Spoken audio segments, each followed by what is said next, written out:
Okay, so let's start into a more fun problem. By fun, I mean complex, but also fun. So we have an airplane and it's flying at Mach zero point 0.8, an altitude of 10 kilometers. And let's see, its engine draws in the air from the free stream, and then it raises its pressure by a factor of 80 by the time it exits the engine's compressor. So all these little blades right here, they're acting like a fan in your house. They're pushing the air. By pushing it, they're increasing its pressure. And then later on, the air pushes the blades, which lowers its pressure and also powers the engine and keeps it going. So if we assume that the flow is steady, thank goodness, no time derivatives, inviscid, so we're saying it's still incompressible for now. Oh, sorry, viscosity is not important. Sorry, almost messed up there. And it's a calorically perfect gas. And we're assuming that the velocity exiting the compressor is really, really small compared to the velocity entering the compressor. We want to figure out what the total temperature and pressure would be after that compressor. We're also going to determine how much work that compressor had to do per unit mass. So let's get into it. So first off, it told us the height. We need to use that. So appendix E for a height of 10,000 meters, we can get our pressure and our temperature. And we're going to go ahead and convert that temperature from Celsius to Kelvin because we do not want to have anything besides absolute units. Okay, next thing for me. It says it's going a Mach 0.8.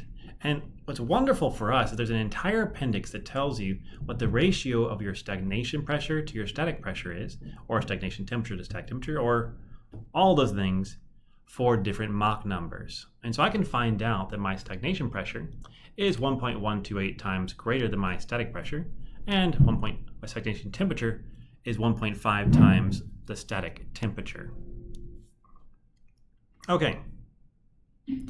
So using this, I can go ahead and figure out what my stagnation pressure is. And it's going to be 40.4 kilopascals. So that was nice. That's pretty easy. We have that to start. As a note, that is in front of my flow, okay? That is in front of the compressor. And I can also figure out what my stagnation temperature is in front of that compressor. It comes out to be 252.7 Kelvin. Great. So why am I continuing to say this is before the compressor? The reason is because that compressor does work, which means that my stagnation temperature is not going to be constant. It's going to change because I'm doing work on my flow. Now, it's isentropic, right? And so I actually know the ratio of pressures at the end there. So I can find that my stagnation pressure 2, because afterwards we said that its velocity was really, really small, like Mach number right here is like 0. Well, we could figure out what our stagnation pressure is because of that, because that's also a stagnation state. And so it's simply going to be equal to my pressure at the beginning times 80. So 2,120 kilopascals. You're like, why do we use static pressure instead of, total pressure at the beginning? It's because when I'm talking about compressor, I'm always talking about how much it raises my static pressure. You're like, then why did we do this? Because when I have a Mach number that's equal to 0, my stagnation pressure and my static pressure, they're the same thing. Like, there's no difference there. The ratio is 1. Okay. If I know my ratio of pressures from before to after, I now also know my ratio of temperatures from before to after. And so I can solve and say that my temperature afterwards will be 783.4 Kelvin. So you can see right now, it did not stay the same. That compressor greatly increased the temperature of my flow. Okay, so how much work did this compressor have to do? That's the question we have to ask ourselves now.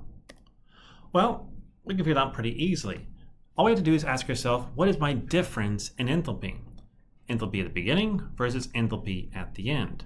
As a note, we're using the stagnation enthalpy because the Mach number right here is equal to 0. If it was Mach equal to 0.1, I would just have static enthalpy right there. I'd be asking what's the difference between the static enthalpy, those 2 points. But since Mach number is equal to 0, they're the same thing. Okay, I know what my, if I assume a calorically perfect gas, I can say that my specific heat is constant and that my enthalpy is simply equal to my specific heat times the temperature. I know my temperatures, and so I can plug this in. I get that my work input will be 561.9 kilojoules per kilogram. Now, this was all for an isentropic, beautiful compressor. But I have a question for all of you right now. What if the compressor was not isentropic, which is the case most times? What if it generated 100 joules per kilogram Kelvin of entropy? As a note, I'm just picking that number out. Well, a lot of this problem would stay the same, but we'll have to calculate our second temperature differently.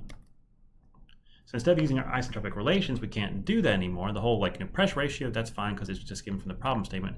We'd have to use this to calculate our temperature. This is our isentropic relation. Oh, sorry, not isentropic, our TDS relation. And so I say, I already know what this is. This is what I gave you in the problem statement. As note, that number is just pulled out of a hat right here to give an example of what happens when entropy is generated. I know my specific heat, I know my ratio of pressures, I know my universal gas constant. And so if I want to, I can plug those numbers in so I don't have to do a whole bunch of algebra. And I find out that that natural log of that ratio is 1.351, and that temperature is 865.4 Kelvin. Okay, went too far. So what we see here is that when we increase the amount of entropy being generated, our total temperature at the end, our stagnation temperature at the end, is much higher. It's gone higher. And what that means is I also am going to have a higher work input because this number right here is based on the temperature. If this guy goes up, my work input also goes up. So the more entropy I generate, the more work it takes to do the same exact process.